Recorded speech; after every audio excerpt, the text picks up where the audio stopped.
All right, everybody, welcome back. We are jumping into another deep dive, and today we are looking at how people connect Right. and what brings them together. Sounds fun. It is, and you know me, always fascinated by this kind of stuff. And Hmm. today we've got a really cool snippet from, one of those English language learning podcasts. Oh, cool. Yeah, and it's just this nice little slice of life. These Yeah. two people connecting over something we can all relate to, hobbies. Hobbies. I love it. Everyone's got at least one, right? Yeah. So if you've ever wondered, how your passions can actually bring you closer to other people, or if you're just curious about the social magic of hobbies, The magic. then this is for you. Stick around. I'm ready. Okay, so picture this, right? Anna and Ryan find themselves at a community center event. You know, Okay. maybe there's like, flyers everywhere and Yeah. that kind of awkward background chatter going on. I can totally picture that. You know those community center bulletin boards with like a million things pinned to them? Yes, exactly. Layers upon layers of information. But it's interesting because that very setting actually helps break the ice a little bit, right? Oh, how so? Well, they're already in a shared space with a common purpose, whatever event brought them there. That's true. So it's not like they're starting from complete zero.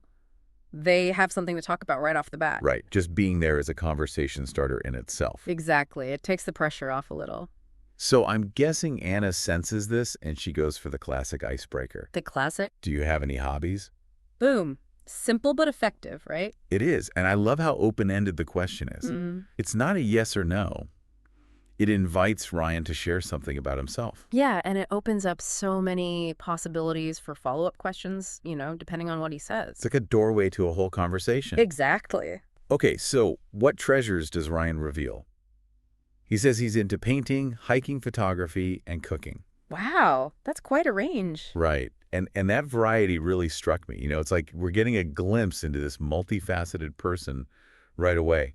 Absolutely. And research actually shows that people's hobbies can be pretty good indicators of their personality traits. Oh, right. Yeah, for example, people who are drawn to artistic hobbies like painting tend to be more open to new experiences. They're curious, imaginative. Makes sense. And then someone who loves hiking might value nature solitude, maybe a bit more introspective. Interesting. So it's not just about what you do, but also what it says about you. Right. It's like a window into their inner world. Okay, so they've laid out their hobbies, and then Ryan takes it a step further.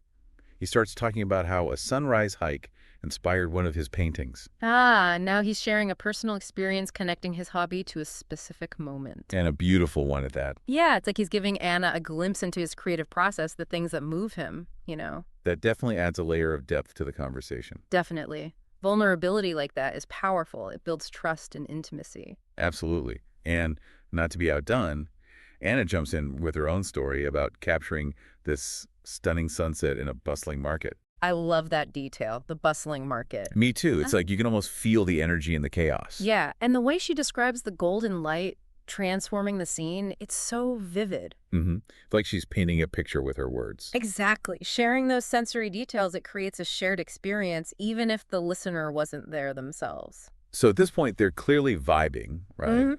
And then they start talking about teaching each other their hobbies. Okay. I'm curious, do you think this willingness to learn is something special about hobby-based connections? That's a good question. Shared hobbies do create a natural platform for teaching and learning because you have that common ground, that shared interest. Right, like you're both starting from a place of passion. Exactly. But I think the key ingredient, whether it's hobbies or anything else, is a shared mindset. What do you mean? Like, are both people open to sharing their knowledge? Are they enthusiastic about learning from each other? It's like a dance, finding that balance between giving and receiving. I see. So it's not just about the hobby itself, but the attitude you bring to it. Right. It's about that mutual respect and that willingness to learn and grow together. And I imagine that can lead to some pretty amazing connections. Oh, absolutely. You're sharing your passion, you're learning something new, you're spending time together. It's a recipe for bonding. So are you saying that, even if Ryan turns out to be a terrible cook, Haha. Right. their shared passion for those hobbies could actually help them overcome those initial hurdles? Yeah, I think so.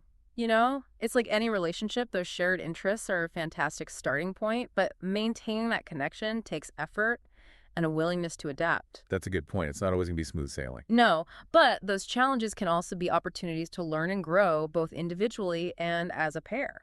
So what have we learned today? It seems like hobbies are way more than just fun activities. They're these powerful tools for connection, self-expression, even personal growth. Couldn't have said it better myself. They're like these hidden pathways to deeper relationships and a richer life. And you never know where those pathways might lead, right? New skills, new perspectives, maybe even lifelong friendships. Exactly. So much potential waiting to be unlocked. Okay, so here's a thought for all of you listening out there. What hobby of yours could be that bridge to a new connection or a deeper understanding with someone you already know? Ooh, I like that. Think about it, and maybe, just maybe, you'll discover a whole new world waiting just around the corner. That's a great place to leave it. Until next time, happy connecting, everyone. Bye, everyone. Bye.